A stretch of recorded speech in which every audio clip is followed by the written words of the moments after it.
बिस्मिल्लाहिर्रहमानिर्रहीम। मैं हूं चौधरी मोहम्मद फराज। आप देख रहे हैं एम स्पोर्ट्स की PSL 11 की स्पेशल ट्रांसमिशन खेल का मैदान।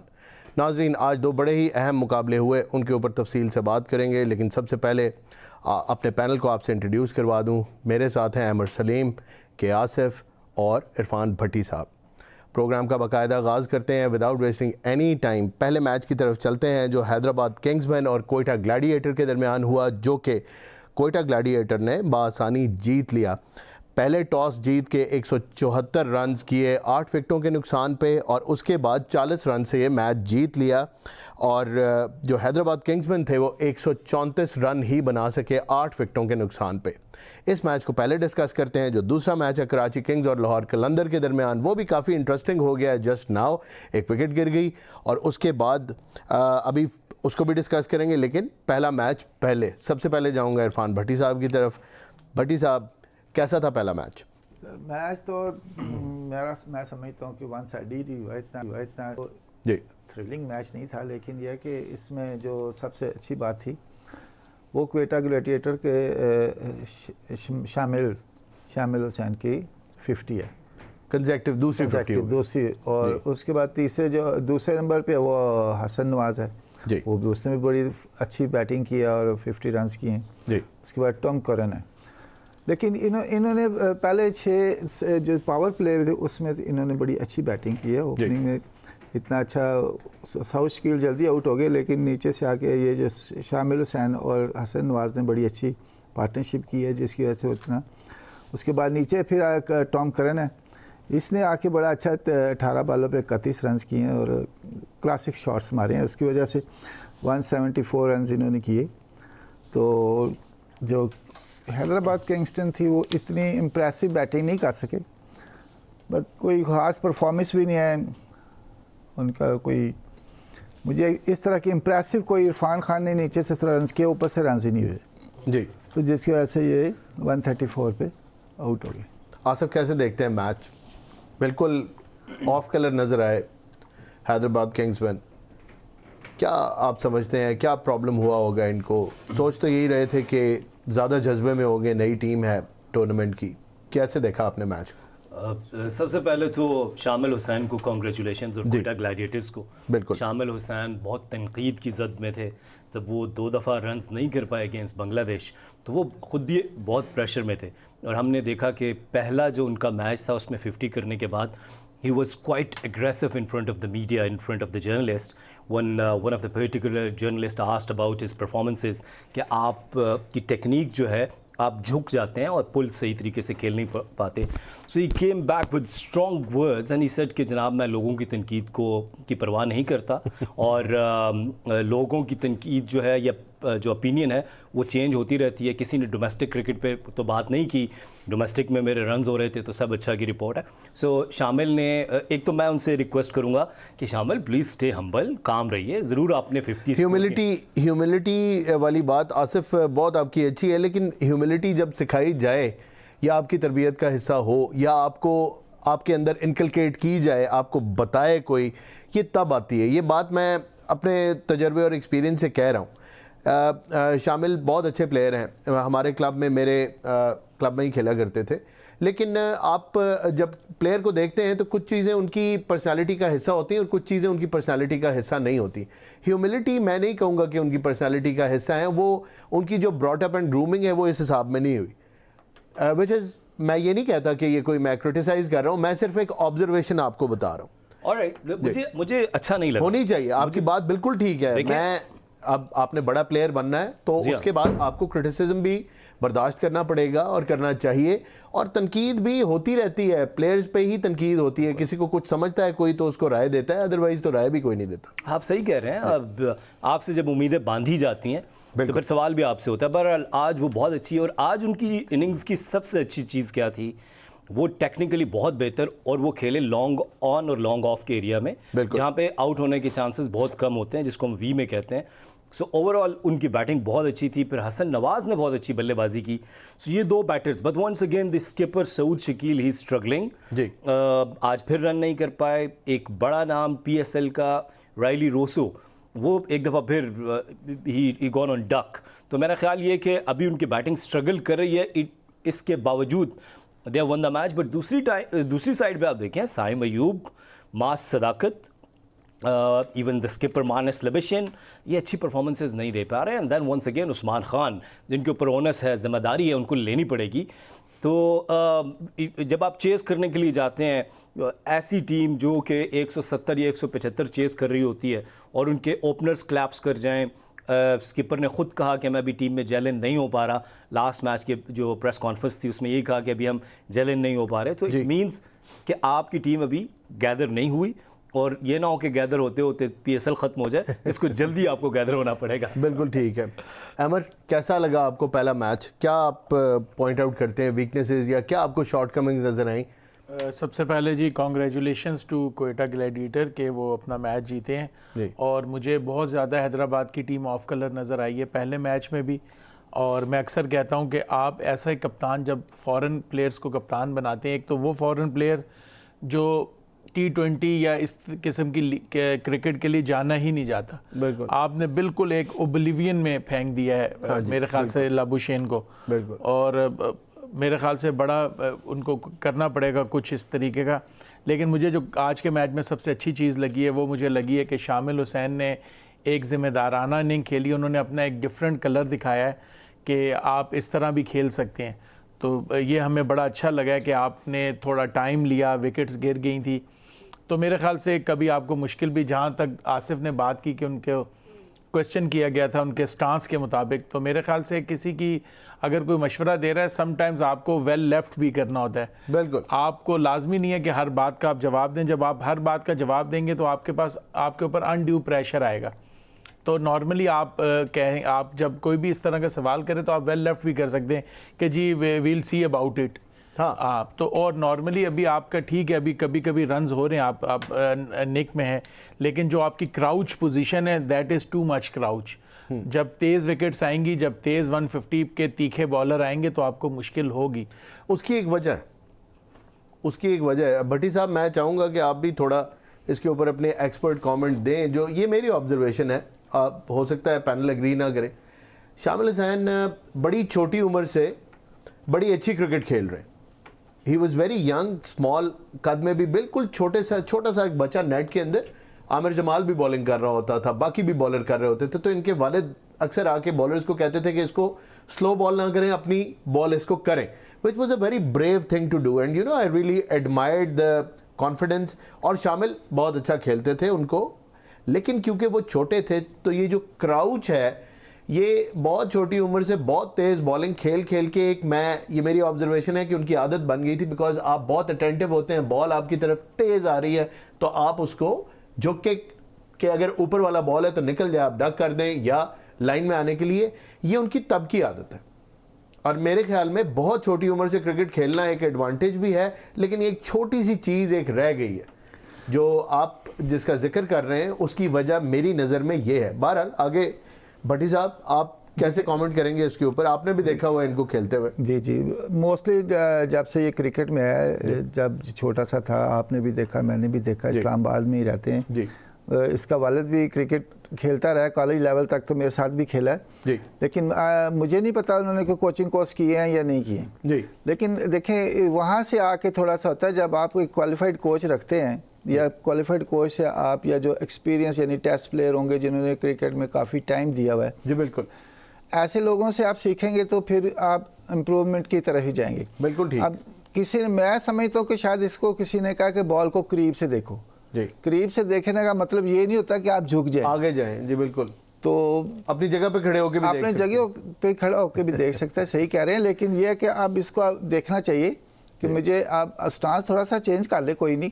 तो ये मैं समझता हूँ कि ये सही नहीं है, क्योंकि इस लेवल पे अब वो वाले बॉलर तो नहीं कर रहे जैसे क्लब में कर रहे होते हैं या एक्सप्लॉइट करते हैं। जाहिर है, आप इंटरनेशनल लेवल पे जब जाते हैं तो आपको वो बॉलर्स रीड भी कर लेते हैं, फिर उसके बाद आपकी कोई वीकनेस अगर नजर आए या कहीं आपको फंसा सकते हो तो फंसा लेते हैं। वो काफ़ी आपके ऊपर वर्किंग करते हैं। वो उसकी रीज़न यही थी, आप देखें ना, जो शार्ट पिच बॉल को इतना अच्छा नहीं खेलता, इसके हैंड्स खुलते ही नहीं है जी, जिसकी वजह से ये इसको प्रॉब्लम आ रही है। तो ये इसको करनी चाहिए, ट्रेनिंग करनी चाहिए, किसी अच्छे कोच से कर ले। इस लेवल पे तो अब बड़े तो अच्छे हो गई कोचिंग, अब तो नहीं, अभी जिसने फ्यूचर करनी के थी लिए उसने करें, कोचिंग कर अभी ली। तो इस इधर तो नहीं करेगा, लेकिन फ्यूचर में जब ये फ्यूचर में खत्म बिल्कुल। होगा अब लेकिन बैक देखिए टू उसके लिए, अच्छा भट्टी साहब, ये दोनों चीज़ें कनेक्टेड हैं। Is a very good player और कोई ख़ास इसके अंदर चीज़ नहीं, एक छोटी सी चीज़ है, आगे जाके और चीज़ें भी शायद पता चले। एक प्लेयर जो होता है वो पूरी ज़िंदगी अपने करियर में छोटी मोटी चीज़ों को फिक्स करता रहता है। लेकिन अब फिर बात आ गई दूसरी, इन्होंने पॉइंट आउट किया एटीट्यूड की। तो अगर आपके अंदर ये रमक है कि आप क्रिटिसिज्म बर्दाश्त नहीं करेंगे at the start of your career, अभी क्रिकेट के कितनी क्रिकेट खेली है आप, छोड़ दें क्लब क्रिकेट तो बच्चे पूरी ज़िंदगी खेलते हैं, फिर जब किसी मुकाम पे पहुंचते हैं तो मीटर 0-0 हो जाता है, और वहाँ से काउंट जब आप नज़रों में आते हैं तब वहाँ से क्रिकेट आपकी असल वाली शुरू होती है। तो वो क्रिकेट अभी शुरू हुए हुए कितने दिन हुए और कितनी क्रिकेट खेली है, और अगर उस पर आप एग्रेसिव होते हैं या अगर आप ज़्यादा क्रिटिसाइज कोई कर रहा है या पॉइंट आउट कर रहा है तो आपको पसंद नहीं आ रहा, तो फिर इसका मतलब है कि गुंजाइश बहुत कम है आप कमेंट लेने की। तो वो कैपेसिटी मेरे ख्याल में बढ़ानी पड़ेगी एक बहुत बड़ा प्लेयर बनने के लिए। देखिए एटीट्यूड इसको अच्छा करना पड़ेगा। एटीट्यूड इसका मैंने सुना है कि इतना अच्छा नहीं है, जो कि इसको प्रॉब्लम करेगा, आगे जाके भी करेगा। एटीट्यूड तो इसका देखिए, बीइंग मुस्लिम हमारा ये है कि हम लोग एटीट्यूड अपना अखलाक अच्छा रखें। हमारा पाकिस्तानी माशरा भी इसी तरह है। जो पुरानी ट्रेडिशन थी जब हम छोटे थे तो यही था कि बड़ा कोई भी आके किसी भी किस्म की एडवाइस देता था तो बस हाथ बांध के और उसको जी कहना होता था, चाहे बात समझ आए चाहे ना समझ आए। मैं समझता हूँ कि इसका वालिद का भी थोड़ा सा कसूर है, क्योंकि वो खुद करता रहा। अगर किसी नहीं, आप अपने बेटे की कोचिंग करेंगे तो या अपने किसी कजन बेसिक लेवल पे तो बिल्कुल कर सकते हैं, लेकिन जो लेवल बढ़ जाए तो फिर आप नहीं, फिर वो उसका मेंटोर बन जाता है ना, फिर वो किसी और को कुछ समझता नहीं है, जिसकी वजह से ये भी हो सकता है कि इसको आगे आके ये प्रॉब्लम होगी कि बाप को जो कहता था वो बाप मान लेता था, जो ये कहता था वो मान लेता था। अब यहाँ आ गया डिफरेंट स्टेज। जब आप डिफरेंट स्टेज पे जाते हैं और स्पेशली इंटरनेशनल या नेशनल लेवल पे जाते हैं, वहाँ जाके तो फिर कोच या मैनेजर बदल जाते हैं। जाहिर है फिर नेशनल टीम का कोच आपके, फिर अगर वालिद ने कोचिंग की है तो वो तो जाहिर है एक सर्टेन लेवल तक ही रहेंगे। जब फिर टीम के साथ जाएंगे तो टीम का कोच होगा, वो आपकी मर्जी का बंदा हो सकता है ना हो। तो वहाँ यही प्रॉब्लम होती है कि आप आगे जाके इसको डिसिप्लिन, एटीट्यूड और आगे से ये सारी इसको तभी इसीलिए प्रॉब्लम्स हो रही है। चलिए उम्मीद करते हैं कि ये लर्न करेंगे और बड़ा अच्छा एक हमारे इस्लामाबाद के प्लेयर हैं और एसेट हैं पाकिस्तान के लिए, और मैं तो चाहता हूं और मेरी दुआ है कि ये बहुत अच्छा परफॉर्म करें और इनकी कैपेसिटी भी बढ़े और बिल्कुल सुने भी बातें, और जो बातें इंपॉर्टेंट नहीं है उनको भले रिस्पॉन्ड किए बगैर, इन्होंने जिस तरह कहा कि हर बात का जवाब देने की ज़रूरत नहीं होती, आगे चले जाएं। और बाकी ये है कि जहाँ से अच्छी एडवाइस मिले उसको फ़ौरन लें, और कहीं अगर कोई चीज़ फिक्स कर सकता है कोई ऐसा प्लेयर जो आपकी रेंज में है even other than your regular coaches, तो एडवाइस लेना कोई बुरी बात नहीं। हमने फराज भाई माजी में भी देखा है कि मोइन खान साहब जो थे ना बहुत नीचे होके खेलते थे, लेकिन उनकी हाइट इनसे कम थी।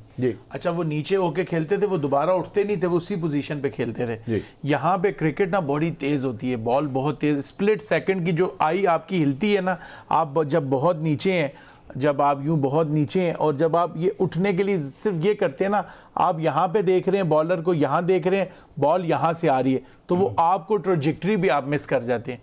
आपने 1/10 ऑफ अ सेकंड में खेल जी, और ट्रेजेक्टरी पिक करनी, जितनी अर्ली पिक करेंगे वो उतना अच्छा होता है। और मेरे ख्याल से शामिल में बहुत पोटेंशियल है, इसमें एक्स फैक्टर है, just he needs to be सारे पूरे लेफ्टी भी है, अच्छी भी है, फील्डर बहुत अच्छा है, he needs to be just little bit more humble.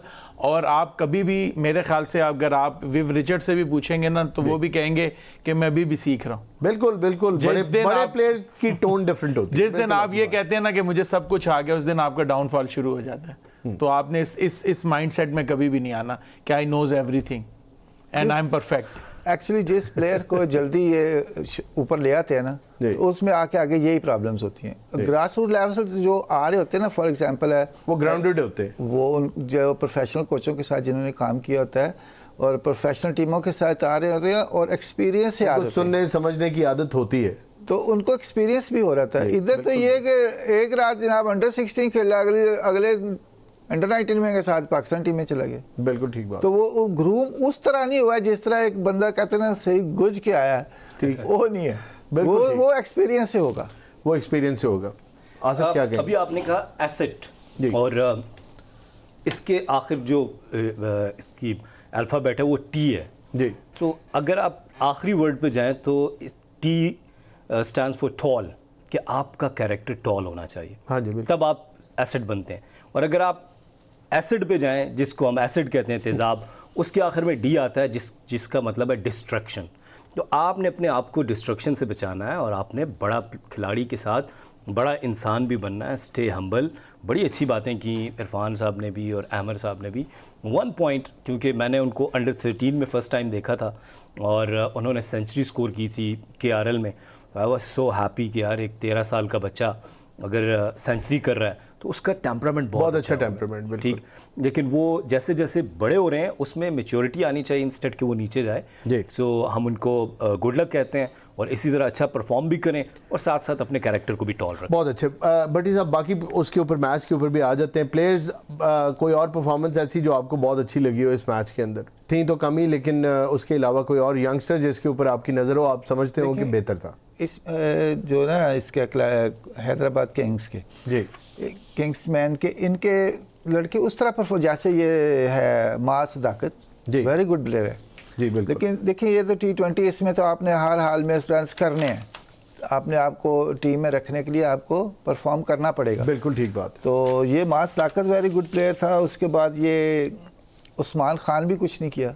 जी, उस्मान खान अभी देखें वर्ल्ड कप में भी कुछ नहीं किया, अभी भी फॉर्म बैट्समैन नहीं है, लेकिन इन्होंने रन्स कम किए। जी, रन्स इसीलिए कम किए कि इनकी बैटिंग उस तरह नज़र ही नहीं आ रही कि जैसे एक टीम जेल होके खेलती है और लड़ रहे होते हैं, जैसे उस तरह ये भी टीम नज़र नहीं आ रही, जिसकी वजह से इनकी बैटिंग भी नहीं चली, इतनी रन्स नहीं हुए। मुझे तो इसमें से कोई इतनी अच्छी कोई ख़ास बात नहीं लगी। ठीक। इसमें सिर्फ यही है कि जो शामिल हुसैन की बैटिंग है, वो तो हमने बात बहुत कर ली, एक्स्ट्रा, वो तो बात हमने कर ली। बस इस टीम में तो बस यही है। इसमें देखें मैच वैसे बड़ा क्लोज हो गया। मैच क्लोज हो गया, बिल्कुल। इस पे भी बात करते हैं। ये 18.2 ओवर्स में एक नेल्सन 111 for 5 और खुशदिल 11 गेंदों पे 11 रन और आजम खान ने 11 गेंदों के ऊपर 13 रन और 17 रन टोटल रह गए जीतने के लिए और 9 बॉलें हैं। कौन जीतेगा? आई होप सो के लाहौर कलंदर जी जाए, क्योंकि मेरी कल होप की बात नहीं। आपको क्या लगता है जीतेगा? देखें यहाँ से मेरे ख्याल से एक ख्वाहिश मैं बाद में पूछूंगा। मेरे ख्याल से अगर आखिरी ओवर शाहीन करेगा तो फिर शायद जीतने के चांसेस हैं, लेकिन अगर हारिस ने किया तो उससे मुझे एक टीम का नाम ले ले, कौन जीतेगा? लाहौर जीतेगा। लाहौर मैं तो प्रिडिक्शन रिकॉर्ड करवा चुका हूँ कल। लाहौर जीतेगा। लाहौर जीतेगा। मेरे ख्याल में कराची जीत जाएगा। 12 देखते हैं क्या होता है। और बड़ी इंटरेस्टिंग फेज में मैच चला गया। बहरहाल इस मैच के ऊपर भी बात कर लेते हैं, बल्कि करनी है हमने कुछ बॉलों बाद। एक फराज भी, मैंने पिछले मैच पे एक चीज़ जो मैंने कल भी मैं कहता कि प्लेयर टू वॉच ना, मैंने एक लिस्ट बनाई है अपने पास। जी जी। जो पाकिस्तान के नए इमर्जिंग प्लेयर हैं ना 8-10, उनके ऊपर मेरी ज़्यादा नज़र है कि इस टूर्नामेंट में वो अच्छा परफॉर्म करें। उनमें से एक जो पाकिस्तान को अशद ज़रूरत है पिछले 10 साल से, पाकिस्तान एक ऐसा रिलायबल फास्ट बॉलिंग ऑलराउंडर ढूंढ रहा है कि जो आके अच्छे ओवर भी कर सके, मिडल ओवर्स में विकेट टेकिंग एबिलिटी हो, जस्ट सिर्फ बॉल ना फेंकता हो और बॉल करता हो। तो अहमद दानियाल हमें नज़र आ रहे हैं उस तरह, और आज उन्होंने बहुत ज़बरदस्त बॉलिंग की है, विकेट्स भी लिए हैं और रन्स भी बहुत कम। 4 ओवर्स में उन्होंने सिर्फ 13 रन्स देके 2 विकेट्स लिए हैं। तो आज की परफॉर्मेंस में मेरे ख्याल से अहमद दानियाल और अल्लाह अल्लाह करके जिसे कहते हैं कुफ्र टूटा हसन नवाज ने भी आज 50 किसी ना किसी गिरते पड़ते, इतनी अट्रैक्टिव इनिंग्स नहीं थी, बट रन्स आर रन्स। जब आपके रन्स बनते हैं तो आपको कॉन्फिडेंस आता है। तो होपफुली ये दो आगे भी अच्छा करेंगे। बिल्कुल ठीक। ये वैसे मैंने इसकी बॉलिंग देखी है, बड़ा अच्छा कंट्रोल से बॉल भी आ गई है। समरी देख लेते हैं इसके ऊपर। ये पिछले मैच की समरी है, हमने बात तो इसके ऊपर कर ली है, लेकिन बड़ी कन्विंसिंग विक्ट्री थी कोयटा ग्लैडिएटर्स की। 40 रन से ये जीत गए। और किंग्समैन की तरफ से इरफान खान के बस 33 रन हैं, हसन खान के 31 हैं और लबुशैन के 23 रन हैं, जो कि दे फेल शॉर्ट। उस ऊपर देखते ही आपको 54, 53 और 31 के कंपैरिजन में पता चल जाता है कि इस टीम ने नहीं जीतना था। इतनी अच्छी परफॉर्मेंसेस जैसे भट्टी साहब ने कहा नहीं हो सकी। रऊफ आ गए जी। जी बिल्कुल, लास्ट ओवर करने के लिए आ गए। 16 रन खुशदिल से एक दफ़ा पहले भी PSL में खाए हुए जी। 16 रन ही रहते थे और 3 छक्के खाए बिल्कुल। अब जी बिल्कुल जी। अब बिल्कुल इस मैच का नाज़रीन आखिरी ओवर है और आखिरी ओवर में 14 रन चाहिए 6 बॉलों पे और हारिस रऊफ लास्ट ओवर करने के लिए आए हैं। बड़ा सनसनीखेज़ मैच हो गया है, देखें क्या होता है। या तो मैच बड़ा अच्छा हो जाएगा या फिर जो बेहतर कर गया, अगर ये बॉलिंग अच्छी कर गए तो फिर लाहौर जीत जाएगा, और अगर ये इन्होंने वैसी बॉलिंग की जैसे ये कभी कभी करते हैं तो फिर कराची जीत जाएगी। जैसे मोस्टली करते हैं, अमूमन करते हैं, जैसे अमूमन करते हैं। अगर उससे हट के हारिस रऊफ को दे रहे हैं। हारिस रऊफ नो डाउट के एक्सपीरियंस बॉलर है और मेरा ख्याल है कि नहीं, ये रिस्क आपको इन पे लेना पड़ता है कि जाहिर है पेस भी है, सारा कुछ है। अगर पकड़ लें तो पकड़ भी लेते हैं, लेकिन आम तौर पे वेवर्ड हो जाए तो फिर नहीं होना चाहिए जाते हैं। देखिए ज़्यादातर पकड़े इसमें एक टेक्निकल पॉइंट ये है कि लाहौर कलंदर्स के मेन बॉलर हैं हारिस रऊफ। अगर लाहौर कलंदर्स उनसे आखिरी ओवर नहीं करवाएगी तो कौन सी टीम, या अगर वो इंटरनेशनल क्रिकेट खेल रहे नहीं, जब लाहौर कलंदर को पता होता है कि हमने मैच जीतना तो फिर नहीं भी करवाते ये तो आपने मजे का जुमला कहा है। नहीं, ये तो जीतने की ख्वाहिश की बात है। जब उनको हो कि नहीं वाकई जीतना है तो फिर कहते हैं यार चढ़ रहने दे। देखिए अब इसमें जो है ना, क्योंकि शाहीन आफरीदी के 4 ओवर्स हो गए, 18 रन देकर 4 विकेट्स हासिल किए हैं। उबैद शाह ने अच्छी बॉलिंग की है, 3 ओवर्स 1 मेडन 11 रन दिए हैं। अब बिल्कुल उनके ऊपर ट्रस्ट नहीं है, जबकि 3 ओवर्स में 34 रन ऑलरेडी हारिस रऊफ कंसीड कर चुके हैं और शाहीन शाह आफरीदी उन पे ट्रस्ट कर रहे हैं। 14 रन्स जो हैं वो बहुत ज़्यादा रन्स हैं और डिफेंड हो सकते हैं, इतना मसला नहीं हो सकते हैं। 5 विकेटें गिरी हुई हैं और 128 वाले 2 अच्छी बॉलें पहली अगर हो जाएं तो पकड़ लेंगे मैच। फराज भाई 128 वाले मैच में उसने 3 ओवर में 34 दिया, जहां सब ने less than run ball runs दिए। जी, बॉल चेंज हुआ है, देखें जरा। क्यों भट्टी साहब ये एक्सपर्ट ओपिनियन दें कि बॉल क्यों चेंज हुआ है? क्या है ऐसी बात बॉल को कि उन्होंने चेंज कर दिया? अब ये कोई टेक्निकली ये करने लगे हैं कि बॉल वो स्विंग होना चाहिए, अदरवाइज ये हो जाएगा 14 स्कोर। भट्टी साहब ये तो ज्यादा रिवर्स स्विंग होनी चाहिए। ये क्या हो रहा है? नहीं, स्विंग तो होनी चाहिए, लेकिन बॉल क्यों चेंज कर रहे हैं? लेकिन देखें, वजह भी होता है। देखें बॉल की जो अभी बैटर्स भी वो कॉन्वर्सेशन कर रहे हैं और कि हाँ, ये बॉल क्यों चेंज मेरा सवाल यहाँ पे ये है कि 19 ओवर में 115 रन हुए हैं, 5 आउट हुए हैं, इतना क्या बॉल की पिटाई हो गई कि उसको चेंज करने की नौबत आ गई?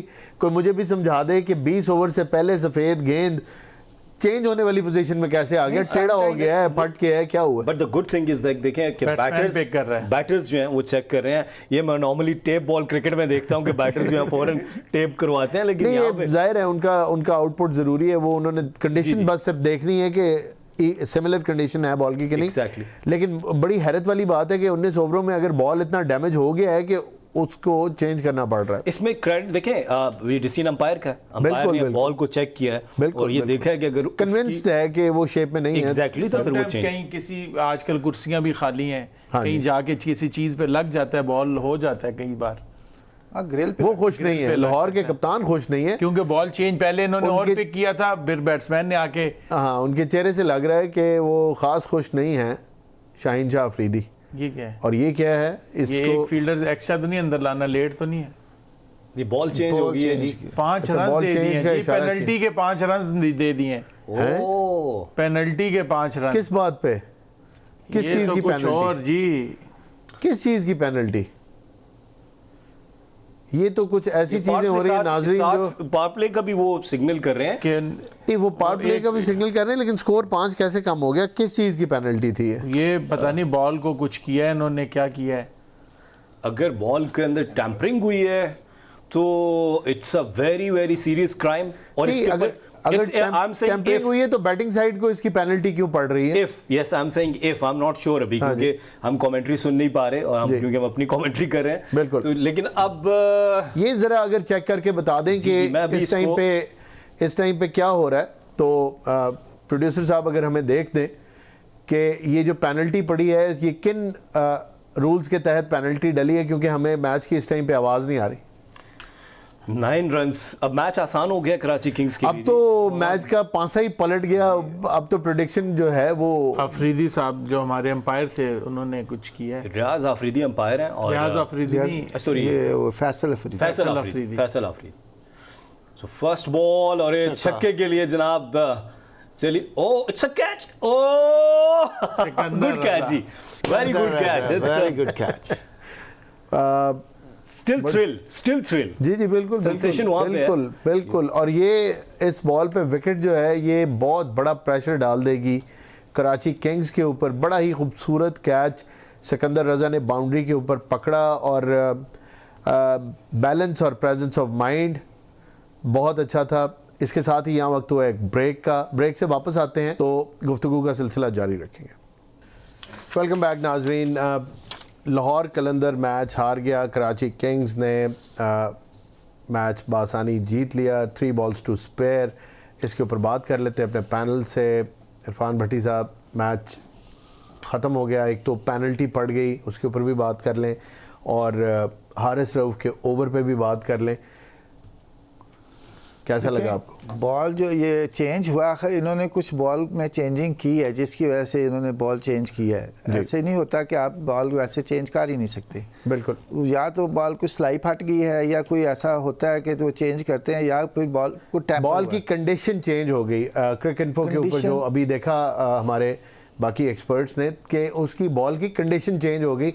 स्पेसिफाई नहीं किया उसमें कि क्या कंडीशन सिलाई थी या बॉल की शेप ख़राब हुई या क्या हो गया या कलर को कुछ मसला हो गया। दो चीज़ें हो सकती हैं, या तो बॉल ड्यू इतनी है कि उसकी वजह से वेट हुआ तो उसकी डी शेप हुआ या कोई थोड़ा बहुत कोई मसला हुआ हो जी।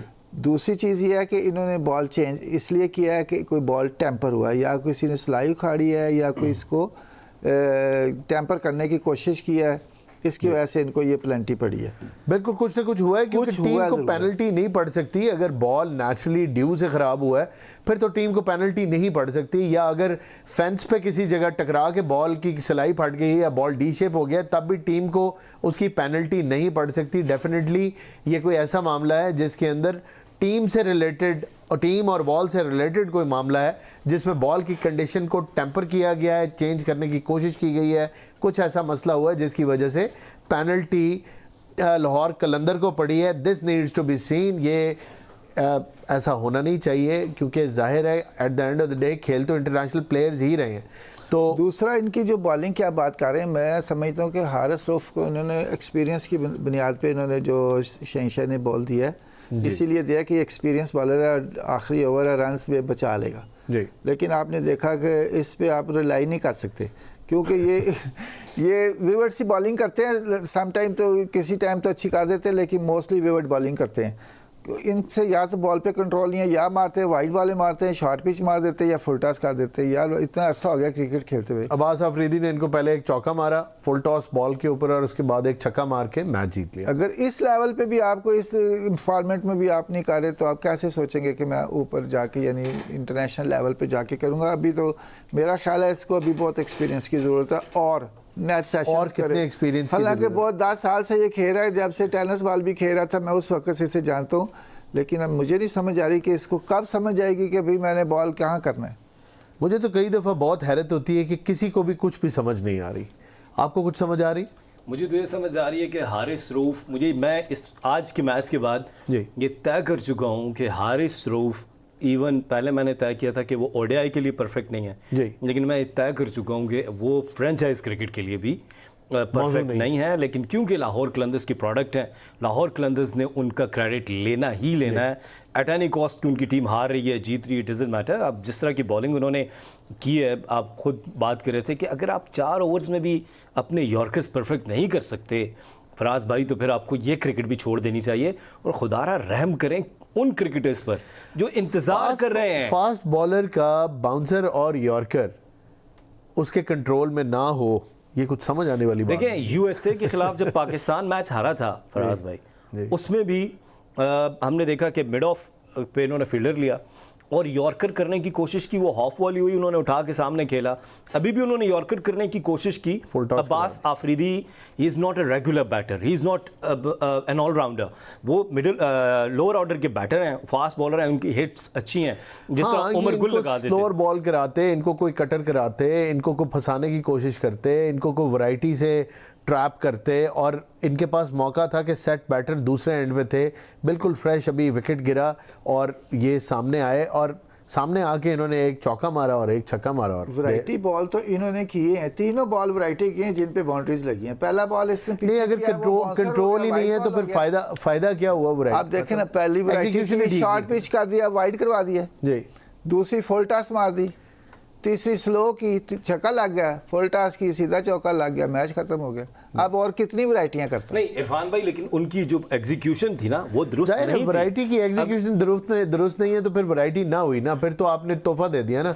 अगर आपने फुल टॉस दिया, चाहे स्लो था चाहे तेज था, उसकी वो पिच ही नहीं हुआ तो बैट्समैन तो रेडी है। इस फॉर्मेट में आपका बॉल यॉर्कर ही बचा सकता है, अदरवाइज बहुत मुश्किल। और वो हारिस रऊफ नहीं कर सकते, वो नहीं कर सकते, ये मान लेना चाहिए।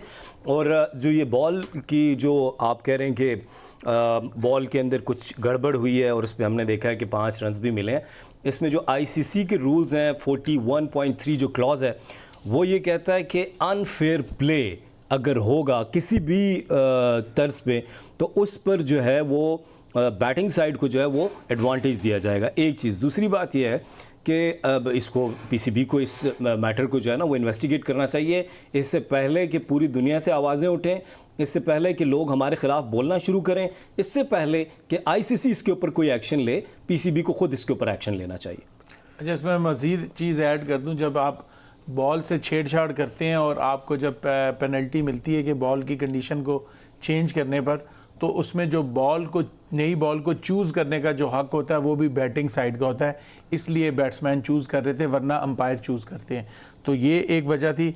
और दूसरी बात जो मैं यहाँ पे हारिस रऊफ की हो रही थी, आसिफ ने बड़ा ज़बरदस्त कहा कि 10 ओवर तो हारिस रऊफ की फ़िटनेस ही नहीं है वो कर सकें। एक बंदा एक ओवर में अगर 6 में से 4 बॉल एक जगह पे नहीं कर सकता, वेरिएशन का या वैरायटी का मतलब ये नहीं होता कि 6 के 6 बॉल अलग किए जाएं। एक स्टॉक बॉल होता है, एक टर्म यूज़ होती है, स्टॉक बॉल होता है। Full ball Haris Rauf unfortunately अगर मेरे ख्याल से 20-30 यॉर्कर मारें तो एक आधा लगता है, वरना पेस की वजह से अगर कोई बैट्समैन मिस हो जाए। मुझे याद आ रहा था हमारे साथ, हम जब नौजवानी में खेला करते थे, मैं नाम नहीं लूँगा, हमारे साथ एक बॉलर खेला करते थे, उनको भी पढ़ना इतना आसान होता था और इनको भी पढ़ना, हारिस रऊफ को पढ़ना बहुत आसान है कि एक वो शॉर्ट पिच मारेगा, वो सही नहीं होगी तो वो मुंह में बॉल कर देगा, मुंह वाली जब आप खेल लेंगे तो अगली बॉल स्लोअर वन कर देगा। इतना आसान है हारिस रऊफ को पिक करना, जिसका प्रेडिक्टेबल बिहेवियर है इनका। जी बिल्कुल, इनका प्रेडिक्टेबल बिहेवियर है और हमने बारहा देखा है कि इसी तरह की बॉलिंग आपको एक से दूसरा मैच डिफरेंशिएट आप नहीं कर सकते। When Haris Rauf is bowling को पैटर्न हर बैट्समैन ने डिकोड किया हुआ है और मोर और लेस उसी पैटर्न पे बॉलिंग करते हैं और उसके बाद पिट जाते हैं। आज भी ऐसे ही हुआ। कराची किंग्स मैं ये कहना चाहता हूँ कि देखिए यहाँ पे भी कैप्टन का भी बड़ा किरदार है। कैप्टन ने अपने पहले ओवर क्यों ख़त्म कर लिए? तो कैलकुलेशन देखें ना भट्टी साहब, ये तो हम लोग पूरे T20 वर्ल्ड कप में भी हम देखते हुए आए हैं। इसमें मैं समझता हूँ आज मेरा थोड़ा सा इंतहाई एहतरामन इख्तलाफ होगा। मेरा ख्याल है शाहीन शाह अफरीदी ने अच्छी कप्तानी की है। उसकी वजह ये है कि आपके 128 रन हैं बोर्ड पे, तो उसमें तो कैप्टन खुद ये चाहेगा कि मैं अटैकिंग। आसिफ आपकी बात बहुत मुनासिब है, बहुत अच्छी, हम एग्री करते हैं इसके साथ। लेकिन देखें कप्तान की ये जिम्मेदारी भी है कि लास्ट ओवर बहुत इंपॉर्टेंट होता है, उसको देखना कि वो किसने करना है। वो इंतहाई रिलायबल अगर वो कोई बंदा था तो फिर वो खुद थे।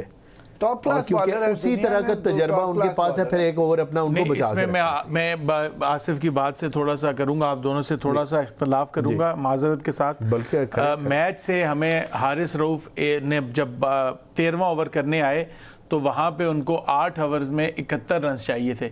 हारिस रऊफ ने 18 रन का ओवर दिया और मैच में कराची को वापस ले आए।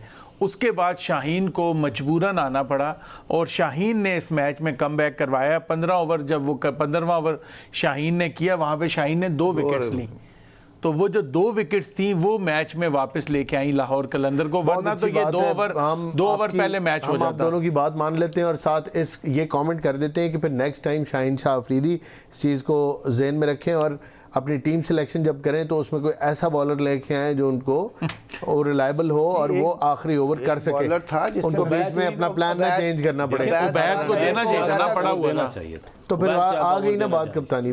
देखिए लेकिन नहीं, मैं वंस अगेन देखें बैट का ओवर रहता था उससे करवा ले। लेकिन इसमें देखें वंस अगेन आ गया ना कि आपका जो जस्टिस है वो कहाँ पे है, क्योंकि लाहौर कलंदर्स ने हारिस रऊफ को खिलाना ही खिलाना है, ये साबित करना है कि वो पाकिस्तान के काबिल हैं। अभी देखिए ना, वनडे सीरीज खेलने के लिए उनको भेज दिया बांग्लादेश में, T20 से ड्रॉप किया, बांग्लादेश भेज दिया वनडे। तो क्योंकि हारिस रऊफ लाजिम मलजूम बन चुके हैं पाकिस्तान टीम के लिए, तो ये क्वेश्चन उनसे होना था कि भाई जब हारिस रऊफ फ्रेंचाइज क्रिकेट में आखिरी ओवर नहीं कर रहे मुश्किल टाइम पे, तो वो पाकिस्तान के लिए कब करेंगे। सो ये जो टेक्निक है उनको उल्टी पड़ गई, वो कहते हैं लेने के देने पड़ गए, मैच भी हार गए। यहाँ पे उनको ब्रेव डिसीजन करना चाहिए था, उबैद से बॉलिंग करवाते, वो यंगस्टर हैं, हार भी जाते तो डजंट मैटर। अब ये हारिस रऊफ भी मुश्किल में चले गए, लाहौर कलंदर्स भी मुश्किल में चले गए। और मैं आकिब भाई से गुजारिश करूंगा कि आकिब भाई कभी लब कुशाई करें आप हारिस रऊफ के भी ऊपर। आप बड़े बड़े बाकी प्लेयरों पे एक आधी कोई शॉट गलत हो जाए, एक आधी इनिंग्स भी कोई गंदी खेल देता है, तो उसके ऊपर तो आप बड़ा ब्लंटली बोलते हैं, लेकिन आपके मुंह से हमने कभी नहीं सुना कि हारिस रऊफ किस जगह का बॉलर है। मुझे तो हारिस रऊफ माजरत के साथ अगर हारिस रऊफ कभी वर्ल्ड कप में आखिरी ओवर में 6 रन फाइनल में भी बचा दे, तब भी मेरा स्टांस यही रहेगा कि Haris Rauf is not a reliable death bowler. देखिए, अगर वो, सॉरी मैं आपकी बात काट रहा हूँ, पहली चीज़ ये है कि अगर इस फॉर्मेट में, क्या वनडे फॉर्मेट में नहीं चल रहा, नहीं परफॉर्म कर रहा, तो भाई आप बैक टू द बेसिक्स पे चले जाए ना। एक मैच इसको रेस्ट करा दें, 2 मैच रेस्ट करा दें कि भाई ये हमारा जाओ नेट आगे टूर्नामेंट और ज़्यादा इम्पोर्टेंट होता जाएगा, तो अभी खिला लें। देखिए, जिस मैच जो बच्चे मैच नहीं खेल रहे होते जो बच्चे मैच नहीं खेल रहे होते उनको कोच, बॉलिंग कोच और बैटिंग कोच प्लेयर्स को लेके जाते, वो अपना काम कर रहे होते हैं। भट्टी साहब देखें, आपकी एबिलिटी में जो मेरा नुक्ता नज़र है वो ये है कि आप इंटरनेशनल खेलें, आप टेस्ट खेलें, आप वनडे खेलें, T20 खेलें, तो आपकी एबिलिटी छुप नहीं सकती, आपकी जो स्किल है वो छुप नहीं सकती, आपकी फ़िटनेस छुप नहीं सकती, वो सामने आ जाती है। आपको सिर्फ गौर से देखना होता है कि किसने किस टूर्नामेंट में, किस मैच में, कितने मैचों में क्या परफॉर्मेंस दी। ये कहीं से भी इतने अहल नहीं लगते, ये क्या काफ़ी सारे प्लेयर के पाकिस्तान की टीम में उनकी जगह हो फॉर वन रीज़न और अनदर। तो आप तब तक हारती रहेगी पाकिस्तान की टीम जब तक आप इसी किस्म की, जिसको आप कहते हैं जुगाड़, और जिसको आप कहते हैं पुश, जिसको आप कहते हैं XYZ, कोई भी नाम देते हैं, जब तक आप कॉम्प्रोमाइज़ करते रहेंगे इन मेकिंग योर 16 का स्क्वाड, तब तक आप जीत का मज़ा नहीं ले सकते। हाँ, इत्तफाकिया जीत जाए तो एक अलग बात। बहुत ही ज़बरदस्त बात है, लेकिन मैं यहाँ पे कुछ शेयर करना चाहता हूँ अपने व्यूअर्स के साथ। हारिस रऊफ के स्टैट्स, हारिस रऊफ ने फर्स्ट क्लास क्रिकेट के सिर्फ 13 मैचेस खेले और T20 आईज जो खेले हैं वो 94 खेले हैं। 94 मैचेस में 133 विकेट्स हैं, जबकि इनकी जो एवरेज है वो 21 है और इकॉनमी 8 रन से ज़्यादा है, आई मीन ऑलमोस्ट 9 रन है जी। ये सबसे ज़्यादा जो क्रिकेट खेले हैं, फ्रेंचाइज क्रिकेट खेले हैं, 265 मैचेस हैं और 265 मैचेस में इनकी 363 विकेट्स हैं, यानी फ्रेंचाइज क्रिकेट सबसे ज़्यादा खेले हैं। इसके बावजूद हारिस रऊफ का तजुर्बा ये है कि वो अभी तक यॉर्कर करना नहीं सीखे। इसका मतलब ये है कि ये ज़बरदस्ती खेले जा रहे हैं, खिलाए जा रहे हैं। और अहमद सलीम साहब जो क्वेश्चन कर रहे थे आकिब भाई से कि आकिब जावेद साहब उनके बारे में लब कुशाई करें, तो वो नहीं कर सकते क्योंकि हारिस रऊफ को ढूंढने वाले ही आकिब जावेद हैं। लाहौर कलंदर्स के ट्रायल्स में हारिस रऊफ ने 90 किलोमीटर पर आवर से ज़्यादा की बॉलिंग की थी, जिस पर हारिस रऊफ को लाहौर कलंदर्स में ले आया। सर अभी बिग बैश में कम से कम 3 मैच। जी प्लीज़, ब्रेक लेनी है नाजरीन, ब्रेक से वापस आते हैं तो गुफ्तगू के सिलसिले को यहीं से, और ब्रेक से आने के बाद हमारे साथ अहम न्यूज़ के नाजरीन भी जुड़ जाएंगे। Let's take a break.